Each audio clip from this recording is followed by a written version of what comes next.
सूबा अलग पड़ना चाहिए। अगर मजीद सूबे बना दिए जाए तो इससे मुल्क मजबूत होगा, कमजोर नहीं होगा। मैं सूबों के हवाले से एक मखसूस पार्टी ऐवान के अंदर और ऐवान के बाद ड्रामाबाजी कर रही है। पंजाब में जितने भी सूबे बनने चाहिए इसके हक में हैं, लेकिन बैठकर एक तरीका तय किया जाए। हम भावलपुर सूबे के 100% हक में हैं। अस्सलाम वालेकुम, प्रोग्राम है इन सेशन और मैं हूं आपका मेज़बान मोहम्मद अजमल जामी। नाज़रीन, आपको याद होगा पिछले इतवार को भी हमने सराइकी सूबे के हवाले से जो डिबेट चली थी उस पर गुफ्तगू की थी अपने प्रोग्राम में मेहमानों की मौजूदगी में। आज भी हम उस सिलसिले को जारी रखेंगे और आपको ये बता दें कि 15 अप्रैल को सदर आसिफ अली ज़रदारी ने जब मुल्तान के दौरे के मौके पर सराइकी सूबे का ऐलान किया और साथ में इस ख्वाहिश का इजहार किया कि सराइकी बैंक भी बनना चाहिए, तो तब से लेकर आज दिन तक ये डिबेट जारी है, इस पर गुफ्तगू हो रही है। मुख्तलिफ कयास सराई इल्ज़ामात और सियासियात या फिर पॉइंट स्कोरिंग सब कुछ आपको देखने को मिल रहा है।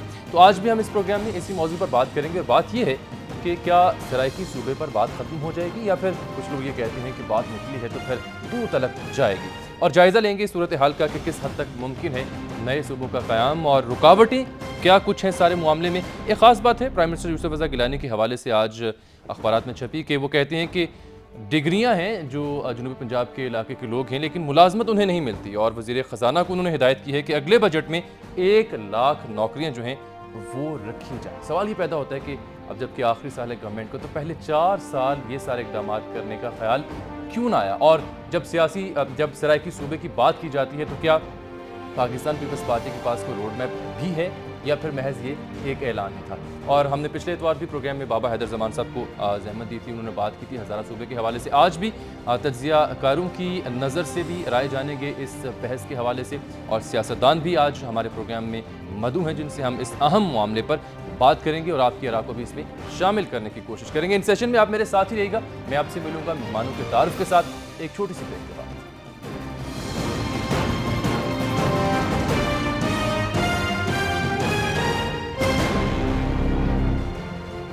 प्रोग्राम इन सेशन में एक बार फिर से खुशामदीद, और आपको ये बता दें कि सदर आसिफ अली ज़रदारी ने हिदायत की है कि सियासी ख़ानदान पंजाब के जितने भी बड़े बड़े हैं उनसे रवाबित कायम किए जाएँ। एक कमेटी भी तश्कील दी गई है। वो कहते हैं प्राइम मिनिस्टर साहब कि हमारे पास यहाँ पर अक्सरियत है और चाहें तो हुकूमत गिरा सकती हैं पंजाब में नून लीग की, लेकिन हम ऐसा नहीं करेंगे, और अगर नून लीग के पास ऐसी ऑप्शन हो तो वो 1 मिनट भी ना लगाएगी इस ऑप्शन को अवेल करने के हवाले से। तो इल्ज़ामात भी लगाए जा रहे हैं, बयानात भी दिए जा रहे हैं, सराइकी सूबे की आवाज़ भी बुलंद की जा रही है, कोटोहार सूबे की भी बात की जाती है, हज़ारा सूबे की भी बात की जाती है, अंदरूनी सिंध से भी कुछ ऐसी आवाज़ें सुनने को मिलती हैं। तो ये सब कुछ जो हो रहा है सियासत के नाम पर, इसका मुस्तकबिल क्या हो सकता है और हकीकत कितनी है इन सब अफसानों में, इस पर हम बात करेंगे। मेहमान हमारे साथ आज मौजूद हैं जनाब हसन निसार साहब, तज्ज़ियाकार हैं और लिखारी हैं और क्या खूब लिखते हैं। बहुत शुक्रिया हसन साहब आपकी तशरीफ़ आती का। हमारे साथ दूसरे मेहमान हैं जनाब सिद्दीकुल फारूक साहब, पाकिस्तान मुस्लिम लीग नून से इनका ताल्लुक है, इस्लामाबाद से हमें ज्वाइन करें, और टेलीफोन लाइन पर हमें कुछ ही देर बाद ज्वाइन करेंगे पाकिस्तान पीपल्स पार्टी के रहनुमा शौकत बसरा साहब। आजकल आला क़यादत के साथ अक्सर दिखाई देते हैं, तो इनसे जानेंगे कि आला क़यादत क्या इरादे रखती है, नेक इरादे नए सूबों के क़याम के हवाले से। और फिर हम कोशिश करेंगे कि जनाब बाबा हैदर जमान साहब से भी बात कर सकें। हज़ारा सूबे की ये तहरीक की नुमाइंदगी करते हैं और कहते हैं कि हज़ारा सूबा बनना बहुत ही ज़रूरी है। तो हसन साहब, सबसे पहले मैं आपसे बात करूंगा, जो पहला सवाल मैं आपसे करूंगा किसी हद तक टॉपिक से शायद लगे कि मिलता ना हो, लेकिन बहुत से हवालों से बहुत ज़्यादा मिलता है। आज प्रोग्राम की जो टैगलाइन हम डिसाइड करे थे तो एक 3 लफ्ज़ मैंने जोड़े, मुश्किलात, अजाब और सियासियात। आपको लगता है इन तीनों में कोई फ़र्क है? ये तीनों आपस में फर्स्ट कजन्स हैं। अच्छा, तो इसका मतलब ये हुआ कि सियासियात जो है, ये देखें, वो कहते हैं ना कि जुड़वा बच्चे, ये हमारे हुक्मरानों के तुड़वा बच्चे हैं, ट्रिपलेट्स हैं ये सियासियात, अजाब और मुश्किलात। अभी आपने हाँ जी, अभी आपने एक जुमला बोला कि प्रेसिडेंट साहब ने बनाई है कोई कमेटी वगैरह जो पंजाब के बड़े ख़ानदानों से हैं, तो गुजारिश ये है कि कोई ऐसी कमेटी भी अगर बना दें जो आवाम के साथ भी वो राब्ता रूब्ता करके उनके बारे में भी जानने की कोशिश करे कि उन पे क्या गुजर रही है। बिल्कुल ठीक है। तो अच्छा, अब आगे बढ़ते हैं और सराइकी सूबे के हवाले से बात करते हैं। मैं उस पर आपका नुक्ता नज़र जानना चाह रहा था कि सराइकी सूबे की एक आवाज़ बुलंद की गई और फिर ये कहा जाता है कि अब बात निकली है तो फिर दूर तक जाएगी। कहाँ तक जाएगी? भाई दूर तक जाने दें आप। अगर आप दूर तक नहीं जाने देंगे तो आपको ढाका के पलटन ग्राउंड में जाना पड़ेगा। तो ये राजवाड़े बनाए हुए हैं इन्होंने, बस जो जो इलाका चाहता है वो। कोई ये तो नहीं कह रहा ना भाई बहावलपुर सूबा है, उसकी तो रेस्टोरेशन की बहाली की बात है, तो क्या हर्ज है? वो ज़्यादा ये यूनिट ज़्यादा वायबल हो जाएंगे और लोगों की तसल्ली तशफ़ी हो जाएगी। और अगर इन इलाकों के खड़पेंच अपनी खड़पेंची और चौधराहट के लिए भी कर रहे हैं तब भी ये कर देना चाहिए। ये नफरतों का सिलसिला ऐसे नहीं शुरू होता, ये राई होती है तो पहाड़ बनता है। इसलिए इन मामलात को, हाँ इतना ज़रूर है कि इसमें बदनीयती और खोट और एंगलिंग और खुदगर्जी और हवस परस्ती ये नहीं होनी चाहिए। कि अगर श्रिंक होता है या कम होता है तो ये अंदाज़ा लगाएं, पंजाब तो न जाने दुनिया के कितने मुल्क हैं जिनका जो साइज़ है वो पंजाब से कई गुना छोटा है। और कोई 10, 20, 30, 40, 50 मुल्क नहीं है, बेशुमार मुल्क हैं। अभी आप बात कर रहे थे बाबा हैदर ज़मान, उनका नाम है, हज़ारा वाले जो हैं। जी हाँ, जी हाँ। तो मांग रहे हैं, तो क्या तकलीफ है भाई? जबर के जोर पे आप नहीं रोक सकते। सही है। आप 5 फुट के बंगालियों को नहीं रोक सके और कुव्वतें उनके साथ शामिल हो गई। उन्होंने जो हशर किया है, अभी रिसेंटली एक किताब आई है बांग्लादेश एन अनटोल्ड स्टोरी। जी हाँ। वो किताब पढ़ने 14 तबक रोशन हो जाएंगे जो ये इस बात की मुखालफत कर रहे हैं।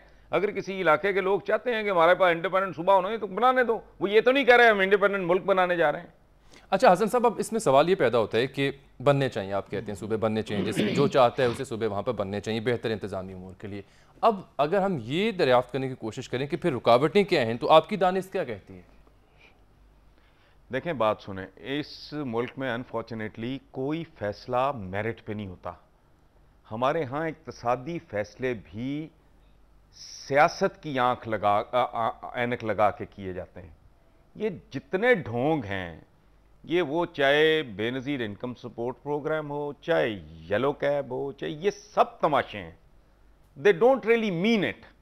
ये प्लेइंग टू द गैलरी, अवाम को बेवकूफ़ बनाना, take them for a ride, उनका जूता उनका सर, इससे वो इंडस्ट्री प्रमोट हो रही है, कोई ट्रेड बढ़ रही है, कोई आपके यहाँ को कमर्शियल जिसे वो कोई किक स्टार्ट, कोई जंप स्टार्ट उससे मिल रहा है, कुछ भी नहीं। ये ढकोसले हैं। तो जो हुक्मरान इतने बूझने किस्म के लोग हों, इतने बिलो एवरेज हों कि मईशत जैसे इंतहाई नाजुक मामलात को भी वो सियासत की बुनियादों पे इनिशिएट करें, तो वो ये सूबों का बनने में तो बहरहाल सियासत इन्वॉल्व है। ये अपनी अपनी खुदगर्जियां या माइलेज या अपना इन्फ्लुएंस, अपना एरिया ऑफ इन्फ्लुएंस बढ़ाना या उसको कम होने से रोकना, इस तरह के मोटिव्स हैं इनके। ये जो सही मानों में होता है ना अवाम के वसीतर मुफाद में, ये जो कुछ करते हैं ये अपने और अपनी पार्टीज के वसीतर मुफाद में, और वो भी इसलिए कि पार्टीज इनकी जाती जागीरें हैं, इनकी दुकानें हैं ये। तो इसका मतलब ये हुआ फिर जो अवाम का वसीतर मुफाद है वो सिर्फ खबरों की हद तक ही सवाल लगता है। खबरों की हद तक ही हमें देखने को पढ़ने को नहीं, हमें तो कभी खबरों की हद तक भी भाई बेहतर नहीं लगा। सही, हम तो जान रहे होते हैं, अल्हम्दुलिल्लाह समझ रहे होते हैं। मैं मतलब इस उम्र तक आते आते इतनी तमीज जरूर आ गई है कि हम लाइन से ज्यादा इन बिटवीन द लाइंस जी हाँ पढ़ लेते हैं कि क्या हो रहा है। ठीक है हसन साहब, मेरे साथ इनका मुहर्रिक हमेशा इनका जाती मुफाद होता है, वो चाहे सियासी हो, माली हो, इनका इंतजामी, जो भी इनकी बदमाशी और टॉ टप्पा जो है उस पर कॉम्प्रोमाइज नहीं करना। वो कम ना हो, उसमें बढ़ोतरी होती रहे, अवाम जाए जहन्नुम में। मुल्क का क्या बनता है वो इनका इश्यू नहीं है। तो यानी कि तुझसे तो कोई गिला नहीं। आप अंदाजा लगाएं, ये पंजाब को प्रवोक करने और भड़काने से बाज नहीं आते। मौका मिलने की जरूरत है। अगर ये सच भी हो, अव्वल तो ये सच नहीं, अगर ये सच भी हो कि जी बिजली के मामले में पंजाब के साथ कोई ज्यादती हो रही थी, तो एक अगर घर का सरबराह है उसको पता हो कि मेरा एक बच्चा दूसरे के साथ ज्यादती कर रहा है या वालदा कोई तखसीस कर रही है, तो वो इसको उछालता नहीं कि औलाद में नफरत ना बढ़े। यहाँ तो कदम कदम पे ये अपना माइलेज लेने की कोशिश करते हैं, जो पैटी लोग हैं, पैटी अप्रोच है। सही है, साथ ही रहेगा हसन साहब। सिद्दीकुल फारूक साहब, अभी शौकत बसरा साहब से हम राब्ता करने की कोशिश कर रहे थे, और उनसे बात मेरी ज़ाती तौर पर हुई थी। वो कह रहे थे कि मैं बात करूंगा, रोड मैप के हवाले से कुछ अहम खबरें भी आप लोगों को दूंगा, लेकिन अभी पता चला है कि बहुत ही ज़्यादा मसरूफ़ हैं। दोबारा से कोशिश करेंगे कि उनका मौक़िफ़ हम प्रोग्राम में ज़रूर शामिल कर सकें। सिद्दीक साहब, मैं आपसे बात करना चाह रहा हूँ कि जब सराइकी सूबे की बात हुई उसके बाद कहा गया जी कि हम नहीं मानते इस चीज़ को, और फिर आवाज़ बुलंद कर दी आपकी पार्टी ने कि बहावलपुर को बहाल किया जाए। फिर सराइकी बैंक की बात है तो सीएम ने कहा हम नहीं बनने देंगे। आखिर क्यों? बिस्मिल्लाहिर्रहमानिर्रहीम। जामी साहब शुक्रिया। पहले तो मैं हसन निसार साहब की खिदमत में एक शेर पेश करता हूँ। ज़रूर। आज उनकी कैफियत कुछ ऐसी है कि तू कहे तो आसमां की धज्जियाँ कर दूँ सनम, आज कुछ ऐसी ही वाशत तेरे दीवाने में। क्या कहने आपके, काश के ऐसे काश के इस शेर के जो मानी हैं वो हकीकी तौर पर आवाम के लिए भी आप दे सकें, डिलीवर कर सकें। जी जी जी। हसन साहब, would you like to comment on this शेर? नहीं, मैं तो बिल्कुल इंटरप्ट नहीं करना चाहूँगा। मैं तो I really respect him a lot. मेरे तो भाइयों की तरह हैं सदीक। सही। चलो सदीक साहब, मेरा वही सवाल आपके लिए। पिछले प्रोग्राम में मुझे लगा कि कोई डंडी मार रहा है तो मैंने कहा था कि रज़ाकाराना तौर पे मेरा टाइम भी इनको दें, इनको बात मुकम्मल करना। जी जरूर जी सदीक साहब। मैं ये अर्ज करूँगा, मईशत के हवाले से हसन निसार साहब ने दुरुस्त बात की, लेकिन अगर सियासी फैसले गलत किए जाएं तो मईशत छोड़े मुल्क भी चले जाते हैं। आपने देख लिया, गलत सियासी फैसले से पाकिस्तान दो टुकड़े हो गया। इसलिए दुरुस्त सियासी, ये जो सियासत बच्चों के हाथों में बाजीचा या अतफाल बनाया हुआ है इन्होंने सियासत को, ये सियासत नहीं है। सियासत बुनियादी तौर पर जहां इल्म अंबिया की विरासत है, वहाँ सियासत भी अंबिया अलैहिस्सलाम की विरासत है। वो सुलेमान अलैहिस्सलाम हो, दाऊद अलैहिस्सलाम हो, वो मूसा अलैहिस्सलाम हो, वो मोहम्मद मुस्तफ़ा सल्लल्लाहु अलैहि वसल्लम हो। वो जो सियासत है अवाम कौम को बनाने की, खिदमत करने की, हर लम्हा उनकी बहबूद की सोचने की, कहीं नमूदो नुमाइश नहीं है, कहीं धोखा नहीं है, कहीं फ्रॉड नहीं है, ये है सियासत। उससे हट के फिर उससे नीचे जितने चले जाएंगे, हत्ता कि फिर वो शैतानी काम शुरू हो जाता है बिलाशुबा। दूसरी बात जो यहाँ पाकिस्तान में हो रही है, वो निज़ाम का, मैं बार बार कहता हूँ और हसन निसार साहब मुझसे इत्तेफाक करेंगे कि निज़ाम का तसलसल होना चाहिए। आईनी और जमहूरी निज़ाम में खराबियां भी होती हैं, आहिस्ता आहिस्ता इदारे बन जाते हैं, ठीक होते हैं। मेरे सवाल की जानिब आए ना, बन जाएं, आप मेरे सवाल शुरू करते हैं। आप जरा मेरे सवाल की मैं उस सवाल पर आ रहा हूँ, एक लम्हा मैं डायरेक्ट उस सवाल पर आऊंगा। एक बात और देखिए, अब वजीर आजम साहब की बात आपने की कि वजीर आजम साहब कहते हैं जी पंजाब में डिग्रियां हैं लेकिन रोजगार नहीं है। तो क्या सिंध में सब लोगों को रोजगार मिल पाया है? क्या बलोचिस्तान में सारे ही जो हैं वो बरसरे रोजगार हो गए हैं डिग्रियों वाले? क्या खैबर, सूबा खैबर में सारे सबको मुलाजमतें मिल गई हैं? इन्हीं वजीर आजम साहब ने पहले 100 दिन का प्रोग्राम देते हुए कहा था कि जी 10 लाख मकान सालाना बनाएंगे, और यकीन कीजिए अगर ये 10 लाख मकान सालाना बनाते तो शायद आज पाकिस्तान में कोई बेरोजगार ना रहता, इसलिए कि 220 इंडस्ट्रीज उससे चलती। एक मकान पे 4 से 5 आदमियों को रोजगार मिलता तो 50 लाख को, 40 लाख को तो वही मिल जाता, प्लस इंडस्ट्रीज, टैक्सेस, ड्यूटीज की सूरत में खजाने में पैसा आता। सही। तो इसलिए तो वैसे सराइकी सूबे के बनने में, और फिर ये भी कहते हैं, एक लम्हा, फिर ये भी कहते हैं कि जी सानू इंतजामी बुनियादा ते सूबे नहीं चाहिए, सानू सराइकिस्तान चाहिए। वो खुदा के बंदो, तो क्या ये जो इस वक्त करप्शन है ये इसलिए है कि सराइकी सूबा नहीं बना?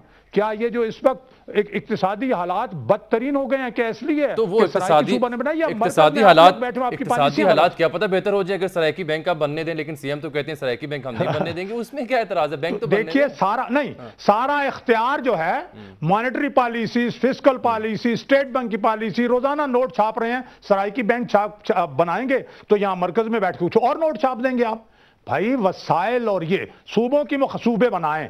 हसन निसार साहब की इस बात से इत्तेफाक करता हूं कि अगर लोगों के जो जायज मुतालबात हैं और मसाइल हल न किए गए तो फिर पलटन मैदान में मुलाकात हो सकती है।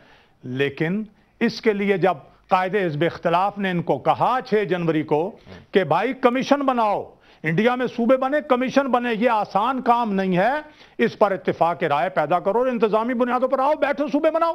पंजाब में बनाते हो बनाओ, और किसी सूबे में बनाते हो बनाओ, तो सूबे बनाओ एडमिनिस्ट्रेटिव बुनियादों पर, क्योंकि इंतजामी फैसले दुरुस्त नहीं हो रहे।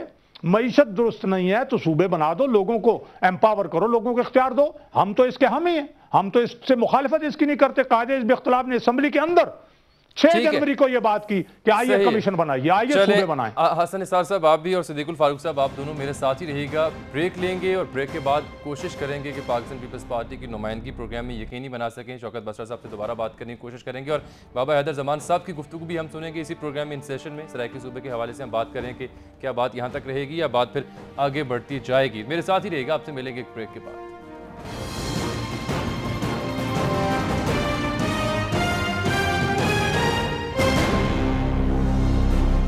प्रोग्राम इन सेशन में एक बार फिर से खुशामदीद। हम बात करें सराइकी सूबे के हवाले से जो आवाज़ बुलंद की गई पाकिस्तान पीपल्स पार्टी की जानिब से, उसकी आला क़यादत की जानिब से, जिस पर एहतजाज भी हुआ अपोजिशन जमात की जानिब से। उनके अपने मुतालबात हैं, वो कहते हैं भावलपुर सूबे को बहाल किया जाए। सिद्दीकुल फारूक साहब, बसरा साहब से तो हम बात करेंगे, मैंने उनसे ब्रेक के दौरान बात की है और उनसे रब्ता हमारा हो ही गया है, तो आप ज़रा सुनिएगा बसरा साहब क्या कहते हैं। बसरा साहब, welcome to you in this show. बहुत शुक्रिया जनाब, आपने बात करना मुनासिब समझा। ये फरमाएं कि आजकल आला क़यादत के साथ आप नज़र आती हैं और आपकी आला क़यादत पंजाब में भी है, जनूबी पंजाब में भी है, सराइकी सूबे की बात भी की जाती है, तो बात तो की जाती है, कोई रोड मैप भी है इस बारे में या नहीं? सब बहुत क्लियर रोड मैप है।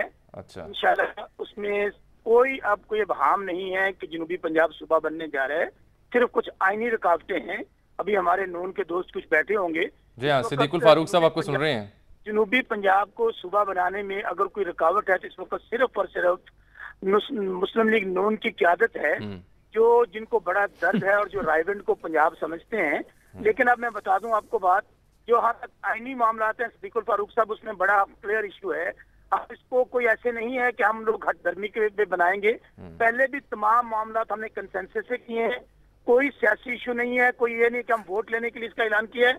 हम इनफैक्ट इसको सूबा बनाने जा रहे हैं। रोड मैप सुन लीजिए, हमने 152 अरकान ने रेजोल्यूशन जमा करवाई है पंजाब असेंबली के अंदर। मुस्लिम लीग क्यू और पीपल्स पार्टी ने 19 अक्टूबर 2011 को मियां शहबाज शरीफ साहब, जिन्होंने वो करारदाद फाड़ दी है जिसको वो टेबल नहीं होने देते, क्योंकि इनकी अक्सरियत है। अब उसमें इंशाल्लाह हम कोशिश करेंगे, जैसे सदर पाकिस्तान ने कहा है कि इसके ऊपर कंसेंसस क्रिएट किया जाए, उस पर क्रिएट करेंगे। अगर ये हमारे भाई जो ये नहीं चाहते कि जनूबी पंजाब, जो कि खास तौर पे 4 साल से इनकी वजह से आज सोमालिया बन रहा है, और वो जामी एक फिक्रा लिखा होता है बसों पे कि खर्चा लोकां दा, खर्चा मालिकां दा ते नखरे लोकां दे। बात ये है कि वसाइल जनूबी पंजाब के अयाशियां करें रायविंड वाले और लाहौर वाले, भाई एनफ इज एनफ। हम इंशाल्लाह अगला जो सेशन आ रहा है कौमी असेंबली का, उसके अंदर हमारे पास करारदाद लेकर आएंगे इसके ऊपर, और इंशाल्लाह 2/3 मेजॉरिटी चाहिए उसको पास करने के लिए। पास करके उसको भेजेंगे पंजाब असेंबली को। फिर पूरी आवाम के सामने इनका जो कॉल और फेल का तजाद है, देखेंगे किस तरह इसको ये पास तो नहीं बसरा साहब, अब ये भी साथ बताएं ना कि आपके प्राइम मिनिस्टर आपके ये कहते हैं कि जी मुलाजमत नहीं है, वहाँ पर डिग्रियाँ हैं और 1 लाख मुलाजमत के लिए वज़ीर ख़जाना को हिदायत कर दी है। ये अब भी क्यों आपको याद आ रहा है? 4 साल गुजर गए, पहले ऐसे इकदाम करने का ख्याल क्यों नहीं आया? और क्या, जैसे सिद्दीकुल फारूक साहब ने प्रोग्राम के आगाज़ में ऑब्जेक्शन की थी कि बाकी सूबों में क्या नौकरियाँ मिल गई? जामी, अब मेरी आपका स्पेसिफिक चूंकि क्वेश्चन है, मैं चाह रहा हूँ कि मैं आपको रोड मैप बता दूं ताकि किसी के ज़हन में ये इब्हाम ना हो कि जनूबी पंजाब, इंशाल्लाह जनूबी पंजाब इलेक्शन से पहले सूबा बनने जा रहा है। मैं आपको अर्ज कर रहा था कि 2/3 मेजॉरिटी के साथ हम वहां पर अमेंडमेंट लेकर आएंगे। अगर ये हमारी करारदाद पास नहीं करेंगे तो सूबों का इख्तियार खत्म करके नेशनल असेंबली के अंदर हम लोग अमेंडमेंट लाएंगे, उसके जरिए खत्म करके इंशाल्लाह उसके बाद हम अमेंडमेंट लाके 1973 के कॉन्स्टिट्यूशन में अमेंडमेंट करेंगे और सूबा बनाएंगे। उसके बाद उसको 2/3 मेजॉरिटी से सेनेट पास करेगा, सदर पाकिस्तान उसको एंडोर्स करेंगे और इंशाल्लाह जनूबी पंजाब सूबा बनेगा। और ये इंतजामी तौर पे बनेगा। किसी के जहन में ये गुमान नहीं होना चाहिए कि क्योंकि हम लोग ना लिसानियत की बात करते हैं, ना जबान की बुनियाद करते हैं, और सूबा बनने से पाकिस्तान मजबूत होगा। जामी, आज 64% है जनूबी पंजाब। लाहौर के हालात कीजिए, आज वहां पर इतनी पोल्यूशन है, इतनी वहां पर ओवर क्राउडेड है, और माशाल्लाह मियां साहब पंजाब असेंबली से अप्रूवल लिए बगैर रातों रात हमारे वसाइल से 3 अरब का 2 महीने में बन जाता है पुल, जो कलमा चौक पे बनता है। रिंग रोड 8 अरब वहां लगा दिया जाता है। और जितनी क्रिमिनल एलीट है, मैं ये लफ्ज इस्तेमाल करूंगा, जो डिफेंस में, जो मॉडल टाउन में और जो रायविंड में बसती है, उनके ऊपर वसाइल लगाए जा रहे हैं।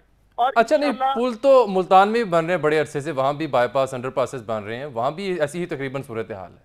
ये जमाली, मैं अभी आपके देखें, ये तो पहली दफा हुआ है कि वज़ीर-ए-आज़म पाकिस्तान, चूंकि उनका तल्लक मुल्तान से है, तो मुझे बताइए भाई कि हमें जब हमारे वसाइल थे तो आज इनको उनकी मुनसिफाना तकसीम करनी चाहिए थी। चले, मेरी एक बात आप सुनिएगा ना, मैं जो बेसिक क्वेश्चन आपसे मैंने किया था, मैं समझना चाह रहा हूँ ना, बात करना चाह रहा हूँ, बहसियत एक सहाफ़ी भी और एक अवाम का नुमाइंदा भी। तहसीन पेश करता हूँ बसरा साहब, कितना जुडिशियस माइंड है इनका, कितना आदिलाना ज़हन है। इसलिए सिद्दीकुल फारूक साहब कि हमें आपसे छुटकारा मिल रहा है।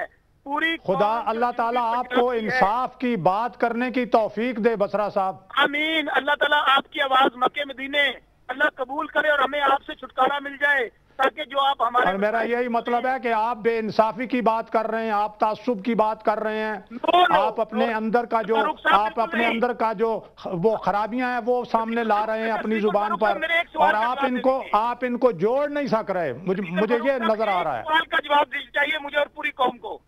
जी जरूर, सवाल फरमाएं। जनूबी पंजाब को सवाल फरमाएं। क्या आप जनूबी पंजाब को, मुझे ये बता, मैं जवाब देता हूँ, चलें जवाब सुन लें, बसरा साहब जवाब सुन लें। सूबों की मुखालिफत नहीं कर रहे, लेकिन क्या आप सूबों के जो आईनी हुकूक हैं उन आईनी हुकूक सूबों से छीनना चाहता है मरकज? ये बताएं। ये आप सूबों को खुद मुख्तारी, अभी आपने ये कहा है, अभी आपने कहा कि हम सूबों का इख्तियार ले लेंगे, तो आप सूबों से इख्तियार छीनना चाहते हैं? ये आप सूबों को इख्तियार दे रहे हैं?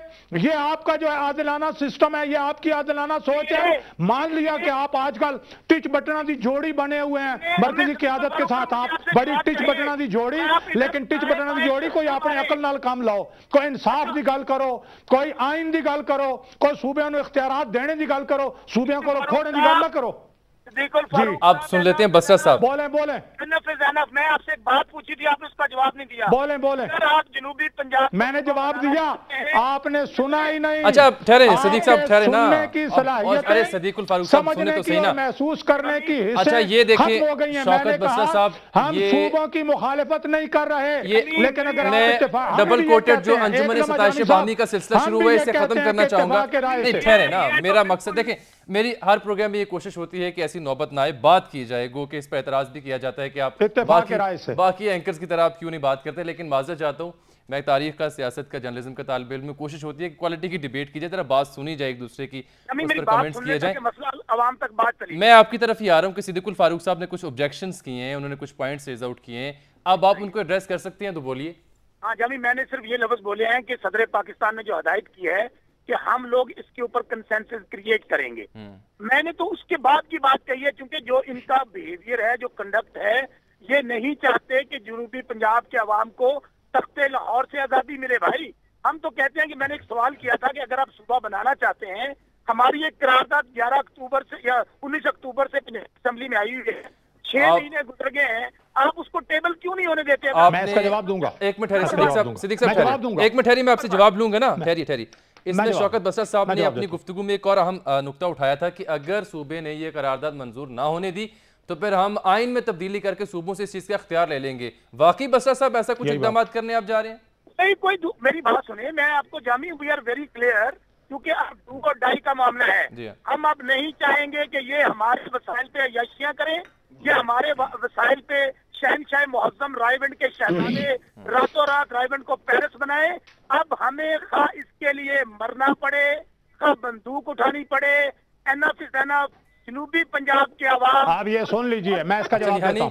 मैं जवाब देता हूं। यानी बंदूकें उठाने तक बात आ गई है, मरने मारने तक बात आ गई है। एक में बस ठहरिए, सिद्दीकुल फारूक साहब, अब तो बंदूक उठाने की बात आ गई है, मरने मारने की बात आ रही है, मान जाए। यानी वो आदमी जो मरकजी क़यादत के साथ है और इन दोनों बहुत ही करीब है, वो आज बंदूक उठाने और कत्ल करने की बात कर रहा है पंजाब में। ये लाहौर, एक मिनट, ये लाहौर, ये रायविंड, ये मुल्तान, ये बहावलपुर, ये सारे इलाके जो हैं, क्या ये पाकिस्तान नहीं है?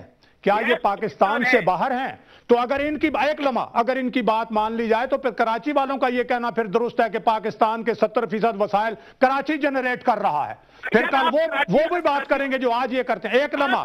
दूसरी बात इन्होंने की है, हम करार यार सुन ले, दूसरी बात इन्होंने की है करारदाद की। सुने, आइन में ये है कि बिल पास करेंगे, करारदाद नहीं, बिल। और बिल अलग चीज है। और बसरा साहब को बदकिस्मती से मुझे बड़ा अफसोस है कि बिल और करारदाद का फर्क ही नहीं पता। बिल क्या चीज है और करारदाद क्या चीज है। अगर आप और इस पे आइन जो है वो उसमें दो राय हैं कि पहले जो है वो करारदाद सूबे से आएगी या बिल मरकज से पास पार्लियामेंट से होके जाएगा। इस पर हम बात करेंगे। बसरा साहब आप भी मेरे साथ रहिएगा और सिद्दीकुल फारूक साहब आप भी मेरे साथ रहिएगा। हसन निसार साहब को भी मेरी तरह ये सारी गुफ्तगू सुननी पड़ी, अवाम ने भी देखी सुनी, सियासतदान अपने मौक़िफ़ का इजहार करें।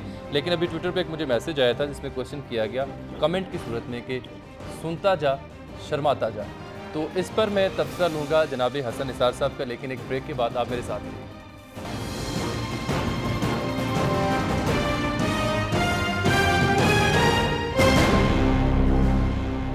Welcome back. एक शेर मैं आपको सुनाऊंगा जनाब हसन निसार साहब को मुखातिब करके कि अब नूह कहाँ जो हमें कश्ती पे बिठा ले, वरना किसी तूफ़ान के आसार तो सब हैं। और फिर ब्रेक से पहले जब हमारे कायदीन जो हैं सियासतदानों की गुफ्तगू हो रही थी तो ट्विटर पे कमेंट आया था कि सुनता जा शर्माता जा। ये कमेंट और ये शेर जनाब हसन निसार साहब को मैंने मुखातिब करके सुनाया और फिर आपका तबसरा जनाब इस पर जाना। देखें भाई, पहली बात तो ये है कि मुझे समझ नहीं आ रही कि पंजाब बैंक बनाने वाले किस मुंह से सराइकी बैंक की मुखालफत कर रहे हैं। दूसरी बात, मैं बसरा साहब की के सारे थीसिस से मुत्तफिक हूँ, लेकिन रिकॉर्ड दुरुस्त करने के लिए उनकी खिदमत में ये अर्ज़ करना चाह रहा हूँ कि हुजूर रायविंड बिल्कुल पेरिस नहीं है, उजाड़ है, कब्रस्तान है, वीराना है। इनका लाहौर जाती उम्रे पे ख़त्म हो जाता है। मैं यहाँ रहता हूँ सुंदर रायविंड रोड पे। इस शहर की सबसे अहम सड़क है बसरा साहब, जो परवेज इलाई के बनाए हुए इंडस्ट्रियल स्टेट को जाती है। 6-6 फुट का खड्डा है और 40-40 फुट का कंटेनर गुजरता है। मैं इनका मातम कर रहा हूं पिछले चंद हफ्तों से कि अगर कोई कंटेनर उलट गया, दाएं बाएं चलती हुई चिंचियां जो हैं उनमें उनकी सवारियां पोस्टरों की तरह जमीन से चिपक जाएंगी। यह गलतफहमी है, यह बिल्कुल दुरुस्त है। मैं आपकी बेसिक अप्रोच है, लेकिन यह याद रखें सिर्फ आप ही तख्ते लाहौर से आजादी नहीं चाह रहे, खुद अहले लाहौर अब इनसे आजादी चाहते हैं। आपने सिर्फ वो कलमा चौक का पुल देख लिया, आप देखते हैं जेल रोडें, आप देखते हैं इनके घरों को जाने वाली सड़कें। कभी लाहौर के इर्द गिर्द को मजाफात जो लाहौर ही है, कभी उनका चक्कर तो लगाएं।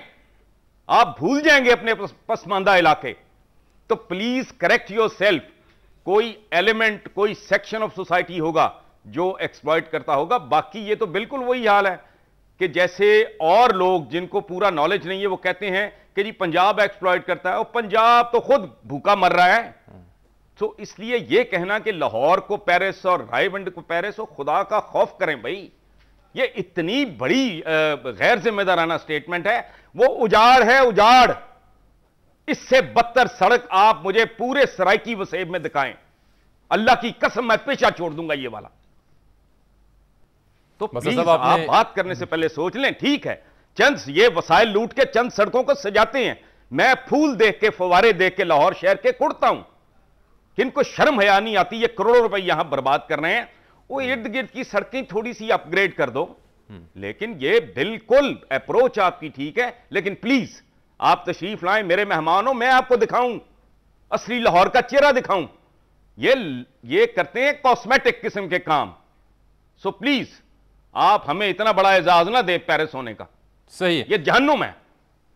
बसरा साहब आपने सुनी गुफ्तगू हसन साहब की, वो कहती हैं पेरिस का एजाज ना दें बल्कि ये तो जहन्नुम है। गालिबन बसरा साहब की लाइन हमारे साथ कनेक्ट आ जाए, मैं रहता हूं यहां, मोस्ट वेलकम, तशरीफ लाएं।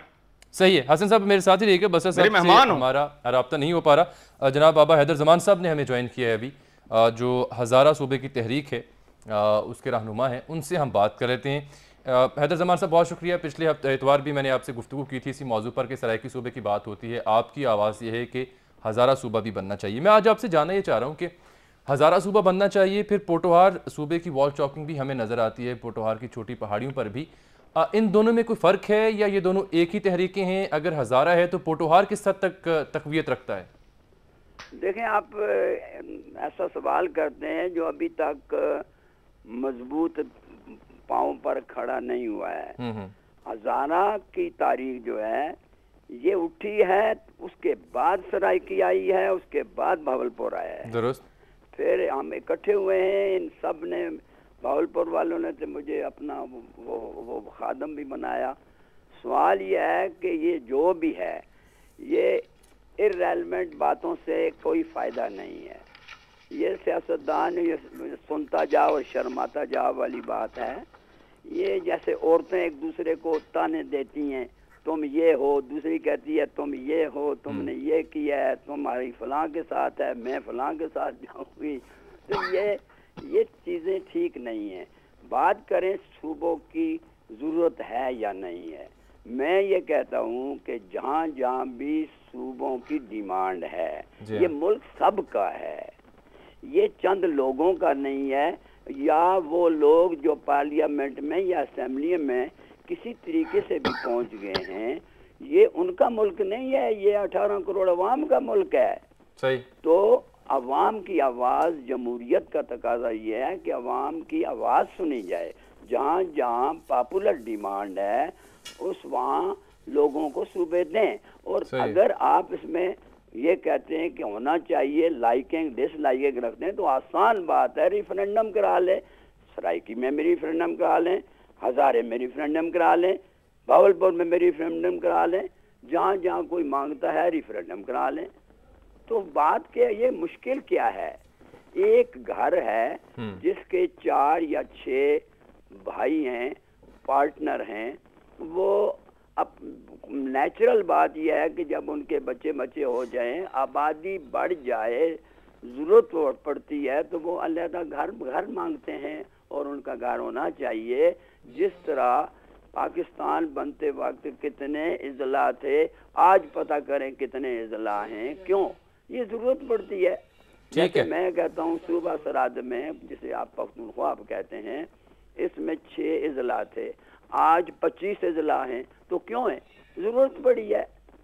तो आपने कंट्रोल हो ही नहीं सकता है। ठीक है, दुरुस्त है। तो मैं आपसे एक और सवाल पूछना चाह रहा था कि सिविल नाफरमानी का भी आपने जिक्र किया था। मैंने किया है। जी हाँ, कि अगर ये बात ना मानी गई, हज़ारा सूबा ना बनाया, तो आप सिविल नाफरमानी करेंगे। लेकिन ये कहा अमली तौर पर फिर सिविल नाफरमानी कैसे आप करेंगे? मेरी बात सुन लें। जी हाँ, मैंने ये कहा है, इसको तस्वीर करें कि हम एहतजाज पर हैं गुज़श्ता 2 सालों से पूरा हज़ारा, पता कर लें आके। जी। और फिर कितने आदमी हमारे शहीद हुए, कितने जख्मी हुए, 3 डिसेबल हैं, और FIR भी हमारी नहीं हो पाई है।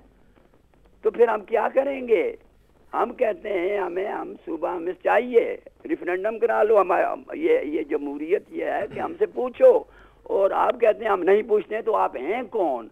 जब आप हमें दीवार के साथ लगाएंगे अवामुन्नास को, तो उसका नतीजा क्या निकलेगा? नतीजा ये निकलेगा कि वो सिविल नाफरमानी पे आ जाएंगे, फिर बगावत पे आ जाएंगे। मैं यही आपसे पूछना चाह रहा था कि सिविल नाफरमानी की अमली शक्ल कैसी होगी? अमली शक्ल ये होगी कि मैं सारे यूटिलिटी बिल बंद कर दूंगा। हज़ारा भर में? हज़ारा में यूटिलिटी बिल बंद हो जाएंगे। और इसके दूसरा स्टेप होगा, फिर तीसरा होगा। अल्टीमेटली ये क्या करेंगे? इनको पता नहीं है मशरक़ी पाकिस्तान महरूमी का शिकार हुआ, क्या हुआ। अब बलूचिस्तान वो महरूमी का शिकार हो रहा हुआ, अब क्या हो रहा है? हज़ारा को भी कर रहे हो। हज़ारा तो एक ऐसा खिता था जिसने पाकिस्तान बनाने में बहुत बड़ा किरदार अदा किया और पाकिस्तान को चलाने में बहुत बड़ा किरदार किया।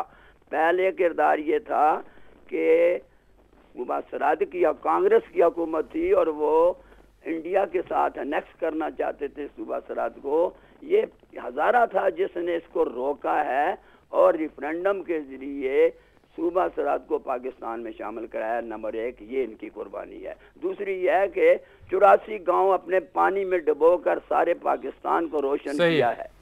बहुत बहुत शुक्रिया आपका जनाब हैदर जमान साहब। वो ये फरमाते हैं कि अगर हमारे मुतालिबात पूरे ना किए गए, हज़ारा सूबा ना बनाया गया, उन्होंने कहा उसके लिए ऑप्शन ये है कि आप रेफरेंडम करवा लें और ये सबसे मुनासिब ऑप्शन है तमाम सूबों के लिए। अगर ऐसा ना किया गया तो सिविल नाफरमानी की जानिब वो जाएंगे और उसका पहला स्टेप ये होगा अमली तौर पर कि यूटिलिटी बिल्स जो हैं वो अदा नहीं किए जाएंगे। सिद्दीकुल फारूक साहब, मैं ये अर्ज़ करूँगा, पहले तो जामी साहब आपका एहतराम करते हुए ये जो आपने सुनता जा शर्माता जा की बात की है और बाबा हैदर जमान साहब ने भी, ये ज़रा सिर्फ ये मेरिट की बात देखें कि मैंने आइन की बात की है, मैंने वज़ीर आज़म के बयान की बात की है, मैंने सूबे से इख्तियारात छीनने की मुखालफत की है, मैंने इंतज़ामी बुनियादों पर सूबे की हिमायत की है और मैंने कत्ल करने और बंदूक उठाने की मुखालफत की है। हाँ, ऊंची आवाज़ में बात ज़रूर हुई है। इसमें सुनता जा शर्माता जा की बात उनके लिए होगी जिन्होंने बात गलत की है। रह गया सूबा हज़ारा, इंतज़ामी बुनियादों पर साथ साथ सूबे हज़ारे के हम पूरे हामी हैं, लेकिन इसके लिए भी आइनी रास्ता इख्तियार करना होगा। इसके लिए भी मुतल्लिका सूबे की सूबाई जो असम्बली है उसमें से बहुत बहुत शुक्रिया आपका सिद्दीकुल फारूक साहब। मेरे प्रोग्राम का वक्त यहाँ पर ख़त्म हो गया। जाते जाते जनाब हसन निसार साहब, आखिरी 1 मिनट है, मैं आपसे पूछना ये चाहूँगा कि क्या बेहतरीन ऑप्शन हो सकती है सूबों की तश्कील के लिए, रेफरेंडम या फिर आइनी रास्ते अख्तियार किया जाए या फिर कुछ और रास्ते अख्तियार किए जाएँ? नहीं, सिद्दीकुल फारूक साहब की ये बात बिल्कुल दुरुस्त है कि मुल्क मुतहम्मल नहीं हो सकता एडवेंचरिज्म का। और दूसरी तरफ बाबा हैदर जमान ने जो बात की है वो बड़ी पते की है। मेरी, आपकी और किसी की बहस की जरूरत नहीं है, आप रेफरेंडम करा लें। अगर एक इलाके के अवाम एक चीज का तकाजा कर रहे हैं तो भाई आप सुन लो उनकी, वरना फिर मामला बिगड़ेंगे। मोटी बात है, रेफरेंडम बहुत अच्छा जवाब है। ठीक है, बहुत बहुत शुक्रिया हसन निसार साहब आपका, जनाब सिद्दीकुल फारूक साहब आपका, हैदर जमान साहब आपका और शौकत बसर साहब ने हमें ज्वाइन किया। आप चारों हज़रात का बहुत शुक्रिया। रेफरेंडम की बात की गई हैदर जमान साहब ने और हसन निसार साहब ने। मुत्तहिदा कौमी मूवमेंट भी यही बात कहती है कि रेफरेंडम भी करवाया जा सकता है। तो बात निकली है, अब तो दूर तलक जाएगी और देखते ये हैं कि किस तरह से कंसेंसस डेवलप होता है। क्या आइनी रास्ता इख्तियार किया जाएगा या फिर रेफरेंडम की सूरत को इख्तियार किया जाएगा। लेकिन जो भी सूरत इख्तियार की जाए, ज़रूरी ये अमर है कि तमाम सियासी जमातें उस पर मुत्तफिक हों और जो अवामी ख्वाहिशात हैं जो कि हमें ख़बरों में सुनने को देखने को मिलती हैं, उनकी तर्जुमानी वो अमली तौर पर हमें देखने को सुनने को मिले ताकि बुनियादी तौर पर डिलीवर हो सके आवाम को। प्रोग्राम इन सेशन से अजमल जामी को इजाज़त दीजिए।